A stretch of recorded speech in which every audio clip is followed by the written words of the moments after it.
Palabra de obediencia. Cuando lean los textos se van a dar cuenta por qué es palabra de obediencia. Entonces tenemos las lecturas y la predicación de la palabra. Podemos hacerlo. La primera lectura de la liturgia de hoy es del libro del Éxodo,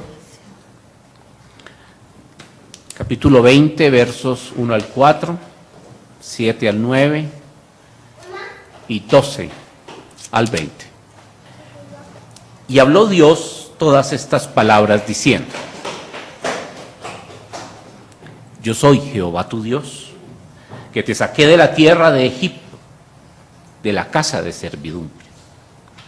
No tendrás dioses ajenos delante de mí. No te harás imagen ni ninguna semejanza de cosa alguna que esté arriba en el cielo, ni abajo en la tierra, ni en las aguas debajo de la tierra. No tomarás el nombre de Jehová tu Dios en vano, porque no dará por inocente Jehová al que tomare su nombre en vano. Acuérdate del día del reposo para santificarlo. 6 días trabajarás y harás toda tu obra. Honra a tu padre y a tu madre, para que tus días se alarguen en la tierra que Jehová tu Dios te da. No matarás.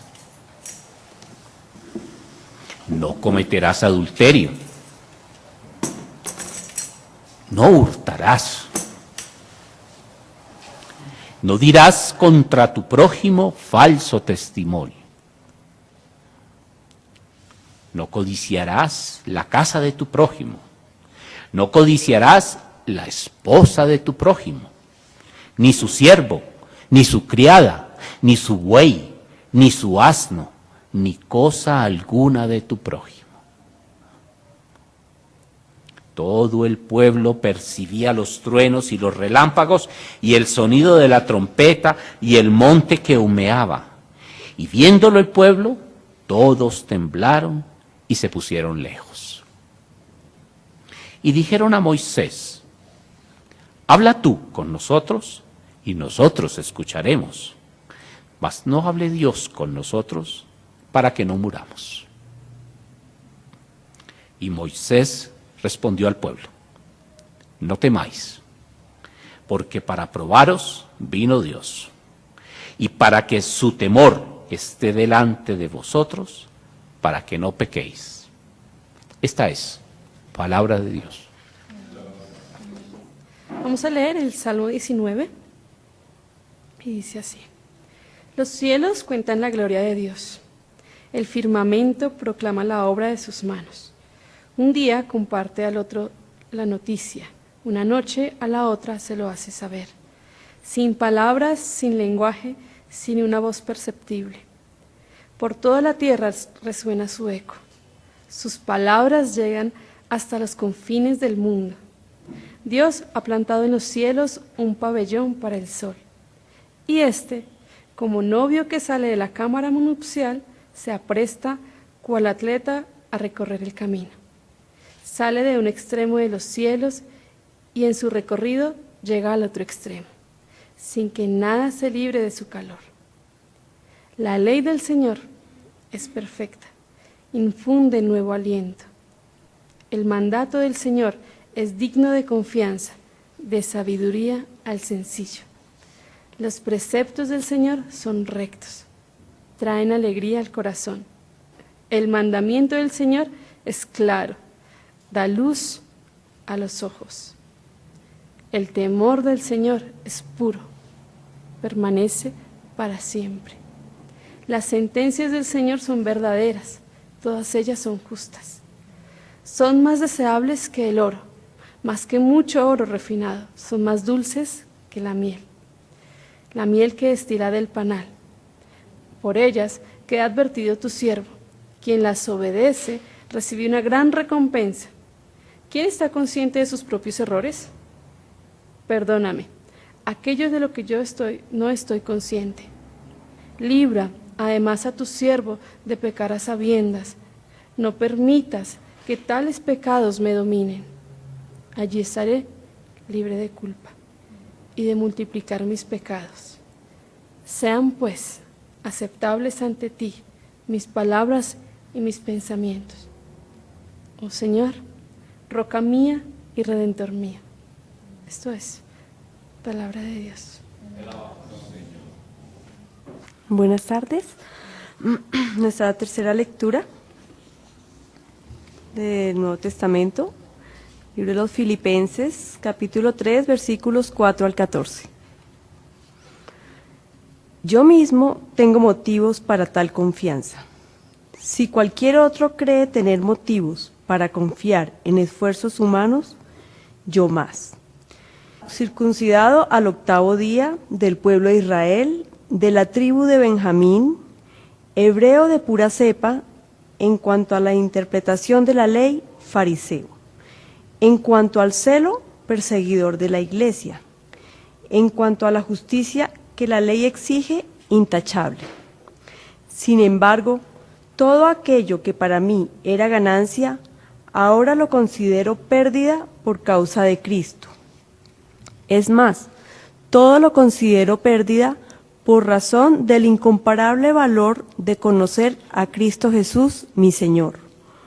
Por Él lo he perdido todo y lo tengo todo por estiércol a fin de ganar a Cristo y encontrarme unido a Él. No quiero mi propia justicia que procede de la ley, sino la que se obtiene mediante la fe en Cristo, la justicia que procede de Dios basada en la fe. Lo he perdido todo a fin de conocer a Cristo, experimentar el poder que se manifestó en su resurrección, participar en sus sufrimientos y llegar a ser semejante a Él en su muerte. Así espero alcanzar la resurrección de entre los muertos. No es que ya lo haya conseguido todo o que ya sea perfecto. Sin embargo, sigo adelante esperando alcanzar aquello para lo cual Cristo Jesús me alcanzó a mí. Hermanos, no pienso que yo mismo lo haya logrado ya. Más bien una cosa hago, olvidando lo que queda atrás y esforzándome por alcanzar lo que está delante. Sigo avanzando hacia la meta para ganar el premio que Dios ofrece mediante su llamamiento celestial en Cristo Jesús. Esta es palabra de Dios. Buenas tardes. El texto que sigue es el texto de Mateo capítulo 21. Vamos a leer desde el versículo 33 hasta el versículo 46. Dice así: Oíd otra parábola. Un hombre, padre de familia, el cual plantó una viña, la cercó de vallado, cavó en ella un lagar, edificó una torre y la arrendó a unos labradores y se fue lejos. Y cuando se acercó el tiempo de los frutos, envió sus siervos a los labradores para que recibiesen los frutos. Mas los labradores, tomando a los siervos, a uno golpearon, a otro mataron y a otro apedrearon. Envió de nuevo otros siervos, más que los primeros, e hicieron con ellos de la misma manera. Finalmente les envió a su hijo diciendo: tendrán respeto a mi hijo. Mas los labradores, cuando vieron al hijo, dijeron entre sí: este es el heredero, venid, matémosle y apoderémonos de su heredad. Y tomándole, le echaron fuera de la viña y le mataron. Cuando venga pues el señor de la viña, ¿qué hará a aquellos labradores? Le dijeron: a los malos destruirá sin misericordia y arrendará su viña a otros labradores que le paguen el fruto a su tiempo. Jesús les dijo: ¿nunca leíste las Escrituras? La piedra que desecharon los edificadores ha venido a ser cabeza del ángulo, y el Señor ha hecho esto, y es cosa maravillosa a nuestros ojos. Por tanto os digo que el reino de Dios será quitado de vosotros y será dado a gente que produzca frutos de él. Y el que cayere sobre esta piedra será quebrantado, y sobre quien ella cayere le desmenuzará. Y oyendo sus parábolas, los principales sacerdotes y los fariseos entendieron que hablaba de ellos. Pero al buscar cómo echarle mano, temían al pueblo, pues éste le tenía por profeta. Muy bien, hermanos. Si usted es propietario o es inquilino, sabe más o menos de qué está hablando esto de arrendar y de tomar en arriendo una propiedad. Ya. Hay privilegios para el dueño y hay privilegios para el arrendatario. Hay también responsabilidades y alguna que otra desventaja. Hay quienes no tienen absolutamente ninguna propiedad y conocen la esclavitud de pagar un arriendo. Se puede dar con un buen arrendador y se puede dar con un pésimo arrendador o con un mal inquilino que arruina por completo su propiedad. Entonces, yo he decidido que el tema de esta tarde es la revisión y la petición de cuentas en su reino. Y el título que he dado a esta exposición es La viña, lugar de oportunidades. Todo va a girar, todo se desprende, todo se cuelga de lo que dice Jesús en cuanto que Él es la piedra angular que han desechado los edificadores y Él mismo lo es. Entonces, me parece importante para comenzar definir algunos términos que están aquí en la lectura que nos ocupa. Por ejemplo, padre de familia, dice que había un padre de familia. Este padre de familia es Dios. Dice que hay una viña es un viñedo donde se cultiva vino, uvas.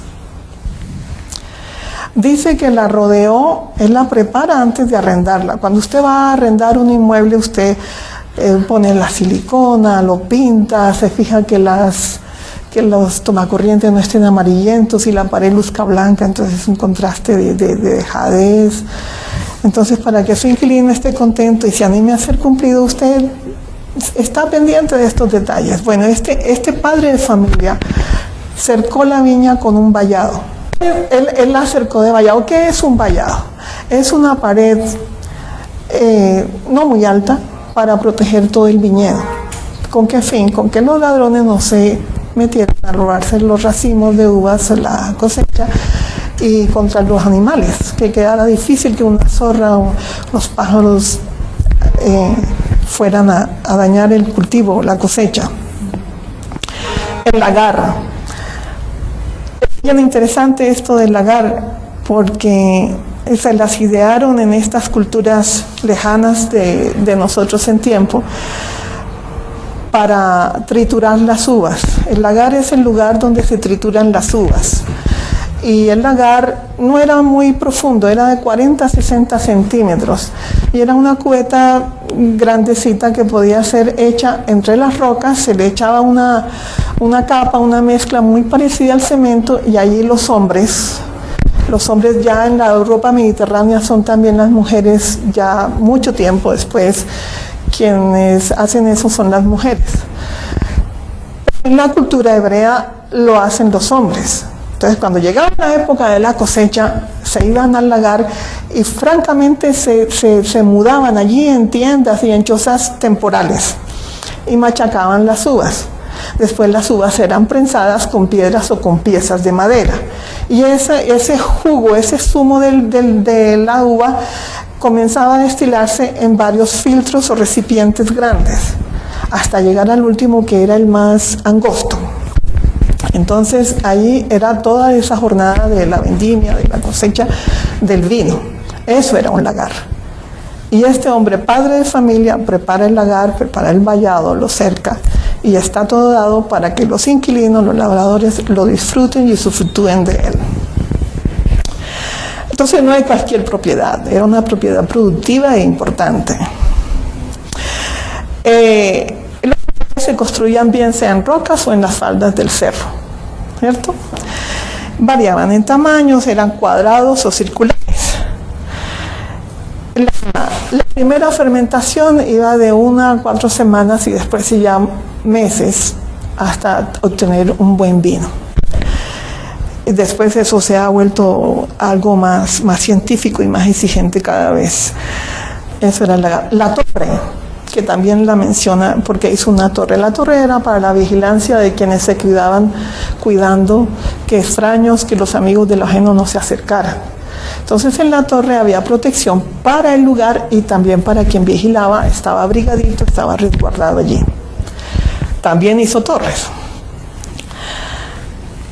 Ahora, si miramos todo el capítulo 21 que ha venido recreando Darío, Alfonso, Jorge y José Fernando, ahí viene lo que yo he dado en que sea una revisión y petición de cuentas. Comienza con la entrada triunfal de Jesús. Pero esa entrada triunfal es entre comillas, porque ahí comienza el padecimiento, porque Jesús comienza a darse cuenta, por ejemplo, de toda la gran amonestación que él tiene que hacer en el templo. El templo estaba siendo usado para todo menos como casa de oración. Y después viene la maldición de la higuera estéril, que lucía muy bien, tenía un follaje espléndido, cualquiera diría que estaba repleta de higos si uno metía la mano entre las ramas, pero no, era un engaño, un fraude, como el hijo desobediente que dice que sí va a ir a trabajar y resulta un fraude porque nunca va. Entonces la maldice y dice, nunca más darás fruto, porque aunque no era época, resulta ser que no tenía ni siquiera unos cogollitos para tener la expectativa de frutos y eso. Y también está el pasaje que recreó Alfonso sobre la autoridad de Jesús. Cuando los fariseos y los sacerdotes le preguntan, ¿tú con qué autoridad haces estas cosas? Pero él les devuelve la pelota con una contrapregunta. Y dice, ¿y ustedes de quién dicen que es el bautismo de Juan? A quien yo soy el dueño, yo soy quien hago las preguntas. No es al revés. Y la parábola de los 2 hijos que ya mencioné. Entonces, como ustedes se pueden dar cuenta, él está inspeccionando todo. Está tomando cuenta y revisando todo.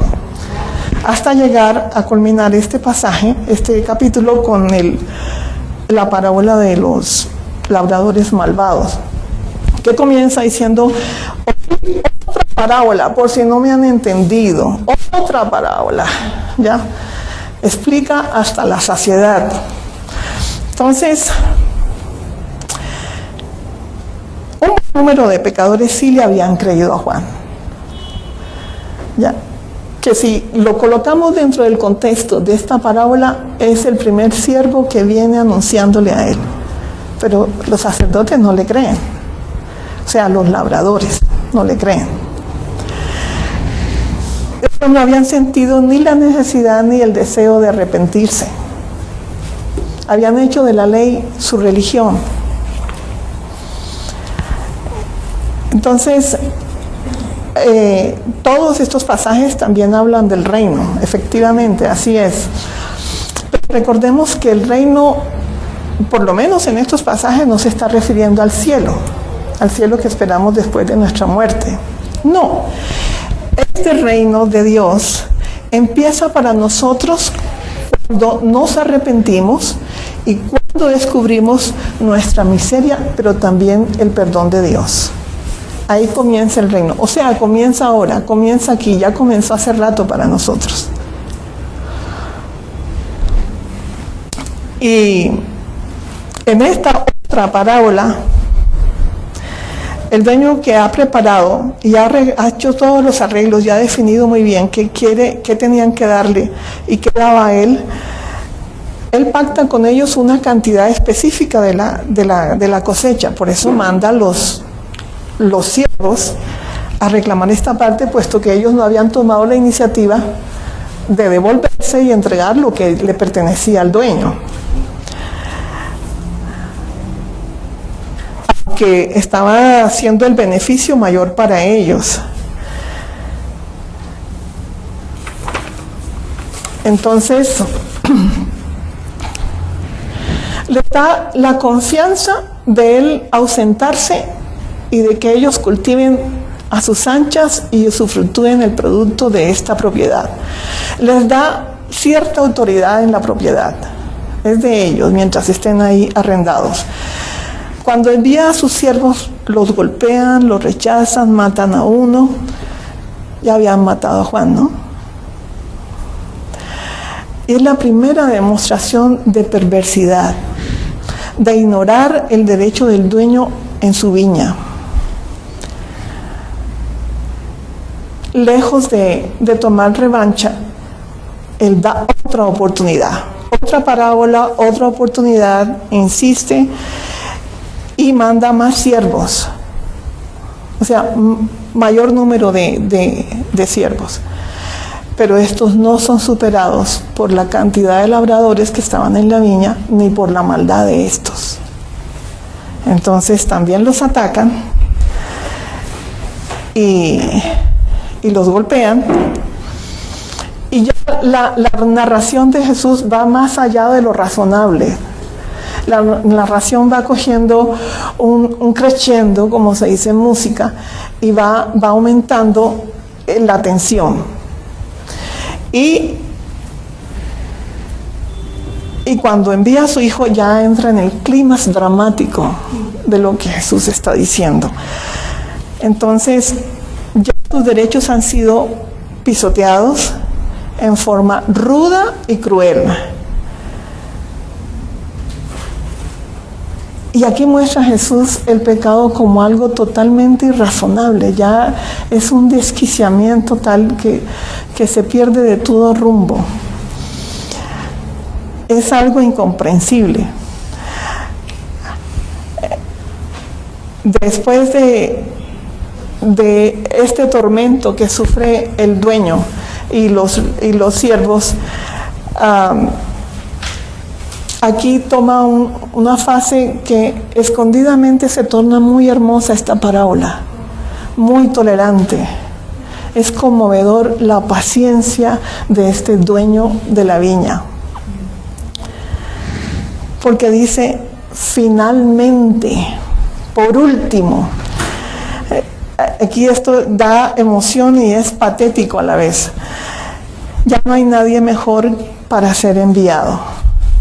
Es la última palabra del dueño y todavía hay un poco de confianza y hasta esperanza. Él piensa, tendrán respeto y vergüenza de herirle. Todavía él espera que haya arrepentimiento. Pero no es así. Porque la codicia de estas personas es extrema. ¿Se acuerdan de Éxodo 20, que lo acaban de leer, lo acabamos de escuchar? No codiciarás nada de tu prójimo, no harás. Y cuando ellos ven acercarse al hijo, en su locura,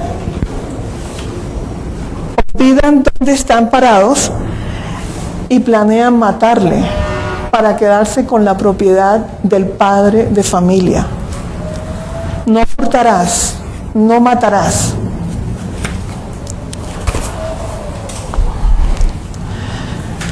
Mucha torpeza, mucha necedad de estos hombres. Y sigue el absurdo del pecado. Cuando llega el hijo, lo echan fuera de la viña y lo matan. Aquí termina la narración de Jesús. Pero todavía no la ha explicado. Y lo hace mediante una pregunta. Con una respuesta acertada del auditorio que le está oyendo, de los sacerdotes. así, dicen que los castigarían, que entonces vendrían otros labradores y todo esto que ellos se sabían muy bien. El remate de Jesús se parece mucho a aquel episodio entre el profeta Natán y David, cuando le narra, había un hombre que tenía una sola ovejita y David arde en ira santa. Y le dice, ¿quién es ese para castigarle? Y Natán dice, tú eres ese hombre. Aquí, otra vez, es ese diálogo de pregunta y contrapregunta, de hacerles caer en sus propias palabras, en la trampa de lo que ellos decían obedecer, que era la ley. Y le dice, pues ustedes son ellos, ustedes son esos labradores malvados. Y quedan identificados. Solamente les faltaba el número y la foto. Entonces,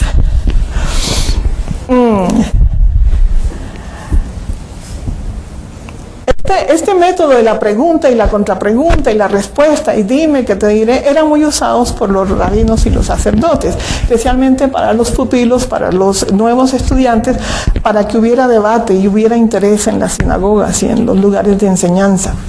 Así que ellos sabían perfectamente moverse con estas preguntas y estos diálogos que Jesús establece en esta ocasión con ellos. Pero fue tanto la respuesta, ¿le satisfizo? No lo sé, pero no, sí fue buena, la respuesta fue acertada, pero fue incompleta. Porque más adelante les dicen, tanto que leen ustedes y no saben acerca de la piedra angular, Salmos 118, 22, que desecharon los edificadores y que ha venido a ser la más importante. Ahora, ¿qué es una piedra angular? La piedra angular puede establecerse en una esquina de la construcción, pero en esa época era en el centro de la construcción y los capiteles a los lados. Entonces era una roca, una piedra de la que dependía la posición de las siguientes. Y ayudaba a esta piedra a que toda la estructura se mantuviera firme y hasta estéticamente agradable, Entonces, esa es la piedra angular. Y esa que era la piedra angular, la más importante, ellos se habían dado el lujo de desecharla. Entonces, imagínense la edificación que estaban haciendo. Entonces, el dueño es Dios, el hijo del dueño es Jesús, la piedra angular que ha sido rechazada por su propio pueblo y por los sacerdotes.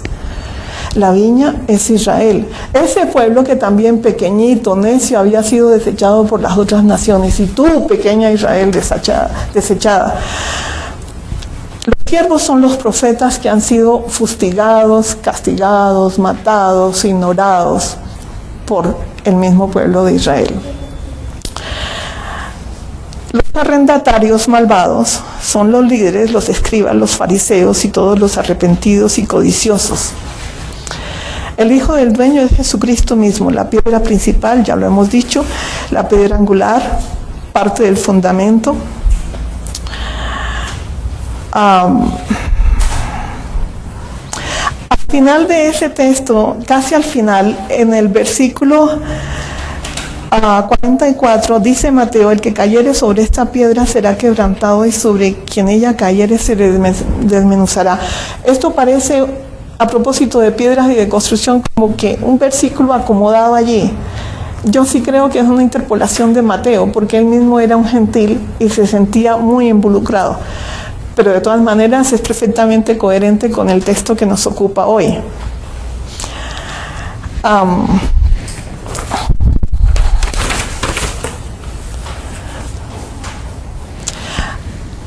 En medio de la respuesta que él escucha de estos fariseos, sacerdotes y escribas, percibe también que aún con todo eso no hay arrepentimiento. Hay es miedo de la multitud que ya le reconoce a Jesús como profeta, pero no hay arrepentimiento, no hay trabajo, no hay un propósito diferente, que lo central para ellos era seguir legislando el templo, el emporio del templo, pero nada más. Ahí estaba toda su poderío carnal, pero no hay arrepentimiento. Lo que seguiría después de esta medio entrevista con Jesús eran las medidas radicales de una cuidadosa planificación con malicia y perversión para desatar un plan criminal contra Jesús y darle muerte fuera de la viña como a un maldito. Ahora, las conexiones y los enlaces que encontré es que estos hombres apegados a la ley se habían olvidado precisamente de la ley, que es una ley de amor, donde el protagonista es Moisés, quien es el mensajero, ya, y se olvidan de no matar, de no mentir, porque cuando Jesús les pregunta, acuérdense de cuando están hablando de quién es el bautizo de Juan, entonces ellos dicen, no, si decimos esto, entonces caemos en la trampa. No, no sabemos. Mentira. Sí sabían. Sí sabían. No mentirás. Ya. Y cuando ocurre la narración de los labradores, ni por un segundo hay arrepentimiento y siguen en su mentira, en su falsedad. Entonces estaban omitiendo, estaban ignorando la ley, esa que a ellos tanto parecía importarles. Entonces, Éxodo 20 ahí queda invalidado, porque lo que codiciaban ellos era poder. Lo que codiciaban estaba muy lejos de lo que es el reino de Dios, de lo que era hacer un buen uso de lo que Dios les había dado a ellos, de la autoridad que ellos ya tenían. Después el enlace para decir uno solo con Éxodo 20. Con el Salmo 19 hay al comienzo, que Andrea lo leyó, una descripción de esa aldea, de esa viña del Señor. Apacible, linda. Y después ese salmo describe las bondades y los beneficios de la ley. Dulce como la miel, pura, más valiosa que el oro. Hay inclusive una canción lindísima con eso. Y finaliza el salmo con el arrepentimiento que no tuvieron los sacerdotes y los fariseos, con el arrepentimiento hecho confesión profunda y sincera. Dice, aún de lo que yo ignore, líbrame. ¿Sabe quién es él? Conoce el nivel de perversidad del ser humano. Con Filipenses, no, ya Pablo sabía quién era la piedra angular. Y Pablo ya no pone su seguridad en su pedigrí, en sus logros, en su prestigio social. Ya no más con eso. Ya él sabía cómo debía trabajar en la viña del Señor.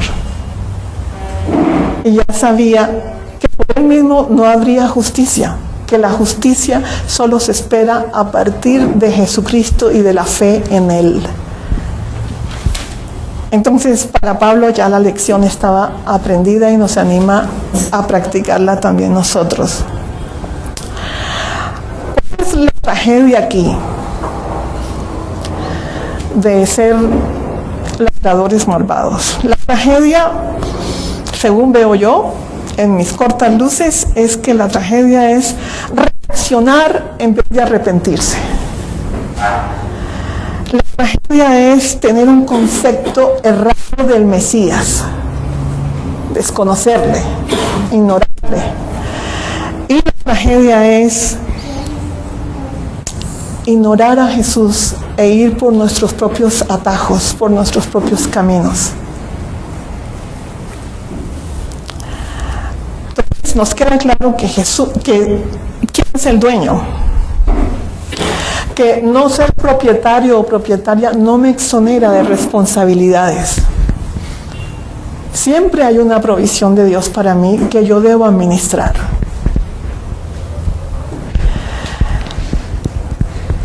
También me queda claro a mí que los siervos de Dios no pueden ser ignorados ni maltratados de ninguna manera. Ojo cómo se dirige, cómo se comporta usted con una persona que sirve a Dios. Y todos estamos llamados a servir a Dios. Pero respeto, dice esta parábola. Que el padre y el hijo, esa es otra aclaración, tienen que ser reconocidos y honrados. Que Dios tiene misericordia, tiene expectativas con nosotros, pero no es tonto, es justo. Entonces, en el mundo de hoy, en esta viña,